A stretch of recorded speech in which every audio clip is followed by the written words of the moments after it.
비만으로 인해 가지고 그 몸에 이상이 생기는 어떤 그 합병증은 수도 없이 많습니다. 수도 없이. 당뇨 하나만 가지고도 엄청나게 많은데, 예?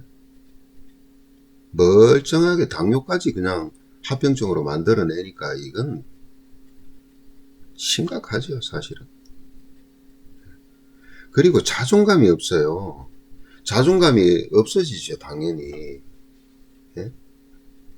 그리고 뭐 조금 날씬하고 이런 애들 보면 막 그냥 어떤 때는 옆에서 이렇게 이 사람들이 있을 땐 표 안 납니다.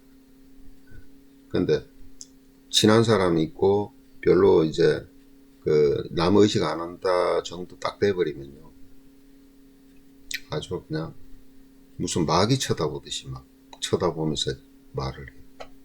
그러니까 자기의 약점을 그렇게 나타내는 겁니다. 그러니까 얼마만큼 정신적으로 이제 감정적으로 삐뚤어지겠어요. 그런 것도 있고, 그 다음에 이제 그 결혼한 상태에서 결혼 전에는 괜찮았다가 결혼하고 애 낳고 나서 살이 확 찌는 경우가 있죠. 쪄서 안 빠집니다. 잘 안 빠지는 경우가 많죠. 대다수일 겁니다, 아마. 자, 그런 경우는 어떤 경우까지도 많냐면은 이게 성기능이, 성욕이, 그러니까 성감이 떨어져요. 무지 떨어져요. 네. 그리고 호르몬 불균형이 일어납니다. 심각하게 일어납니다. 거기다가 나중에 지방간까지 심하게 되면요, 간이 나빠지면은 어떤 현상이 되냐면은, 심각하게 간이 나빠지면은 여자가 남성화되는 거 아십니까? 호르몬 불균형에 의해서 일어나는 거예요. 여성 호르몬보다 남성 호르몬 수치가 높아져요.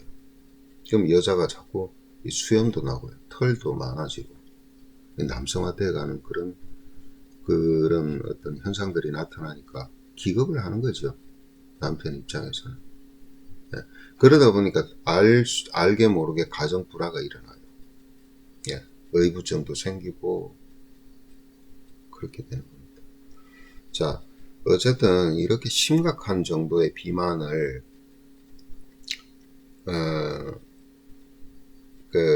실질적으로 해결하는 방법이 그러면 어떤 방법이 있느냐? 뭐 지방 흡입술도 하기도 하고, 그것도 또 어떤 때는 좀 위험한 요소들이 많기도 한데, 어쨌든 그런 방법, 그 다음에 또 어떤 방법을 써요? 식욕 억제제. 참, 별의별 방법을 다 씁니다. 그리고 어떤 쪽에는 이게 갑상선, 어차피 비만으로 인해서 갑상선 기능 저하증이 오는 것은 경우도 있지만 아니에요. 아니지만 어떤 원인에 의해서 갑상선 기능 저하증이 오잖아요. 물만 먹어도 살이 쪄요. 예. 왜? 신진대사가 안 되니까. 자꾸 제가 여기서 얘기하는 게 신진대사입니다.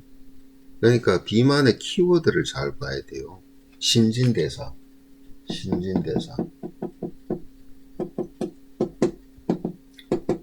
신진대사라는 것을 한마디로 정의하면 먹은 걸 써야 된다는 얘기예요. 네. 먹은 걸 써야 되고, 또 하나 몸 안에서 우리가 운동한다고 해서 운동만 가지고 다 쓴다고만 얘기할 수는 없는 거죠. 운동하는 것도 쓰는 겁니다. 일하는 것도 쓰는 거예요. 그렇지만은 이게 오장육부 장기도요, 계속해서 일을 해요. 자기 일을. 예, 그 자기 일을 뇌도 하지요, 눈도 하지요, 그 다음에 심장, 폐, 장들 다 이게 운동을 하잖아요. 자기 일을 하잖아요. 그러려면 뭐가 필요하냐면 에너지가 필요한 겁니다. 그 에너지를 충분하게 만들어서 간에서 합성을 해서 만들어서 보내주면은 그걸 장기들이 혈액을 통해서 받아서 그 에너지를 잘 쓰고, 우리가 음식 먹으면 또 그걸 또 분해해서 또 보내주면 그걸 에너지를 잘 쓰고, 이러면은 살이 왜 찝니까? 적정한 걸 딱 유지해서 가지요. 예. 그리고 때가 되면은 자연스럽게 배가 고파요. 예. 그러니까 그런 어떤 거기에서 키워드는 신진대사입니다. 신진대사.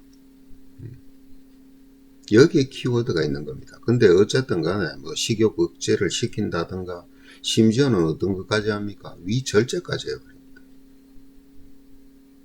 그런데 지방이라는 거는요, 적정량은 있어야 돼요. 체내에서는. 예.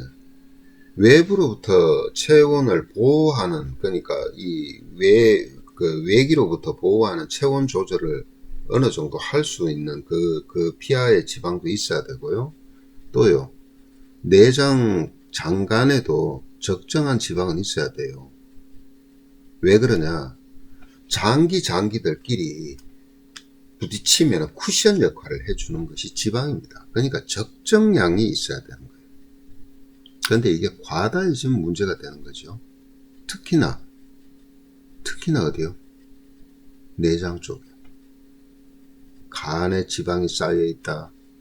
그 다음에 장 쪽에 막 지방이 덕지덕지 쌓여 있다. 네. 이렇게 되면은 그야말로 신진대사를 못 시키게 되는 겁니다. 먹은 음식물 흡수부터 시작해서 간에서 대사하는 영양물 대사, 지방 대사에서부터 시작해서 그 다음에 혈액을 통해서 공급하는 공급 라인의 대사, 이걸 전체적으로 크게 봤을 때 신진대사라고 그러는 거예요. 그러니까 어떻게 돼요?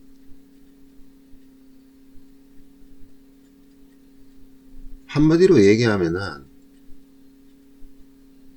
에너지를 갖다가 못 내고 있는 거잖아요. 정상적으로.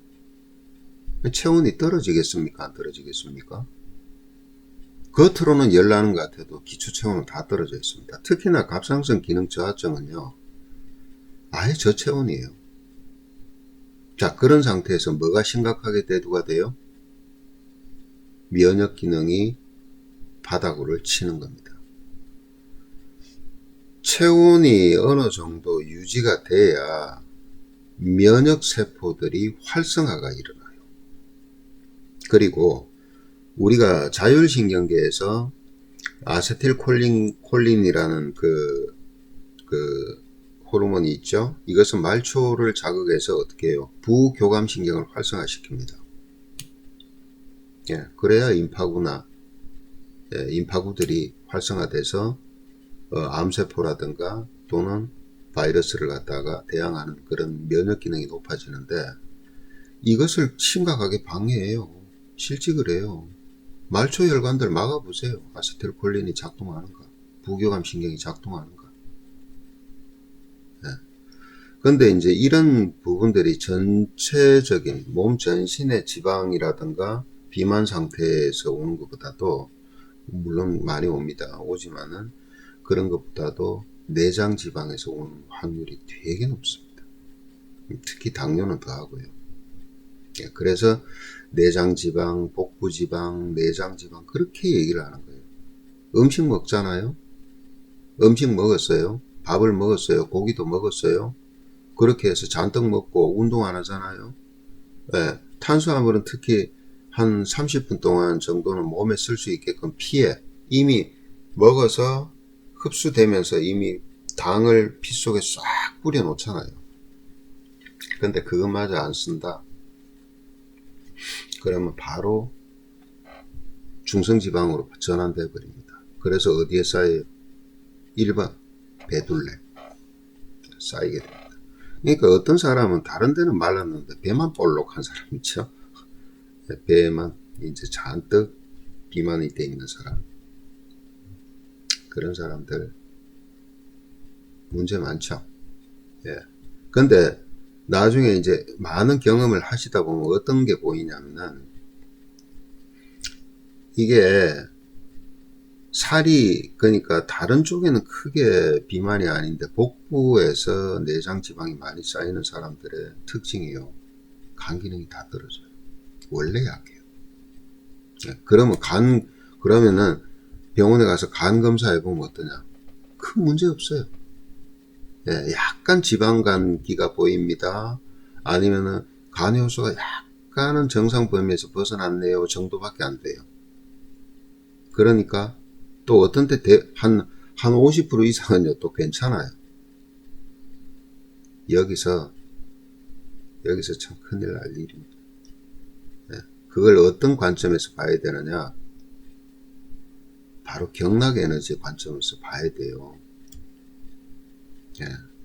그러니까 이게 이 현대의학이 잘못됐다는 게 아니에요. 현대의학에서 볼 수 있는, 그러니까 이게 따질 수 있는 그것은 이제 다 혈액 검사를 통한 거라든가 조직 검사를 통한다든가 어떤 검사 체계를 통해서 그 정해진 수치에서 그걸 근거를 잡잖아요.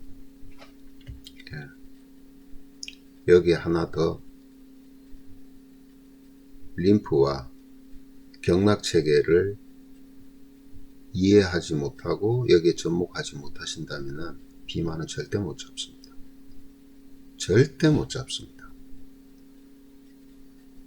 여기 키워드 말씀드렸잖아요. 신진대사.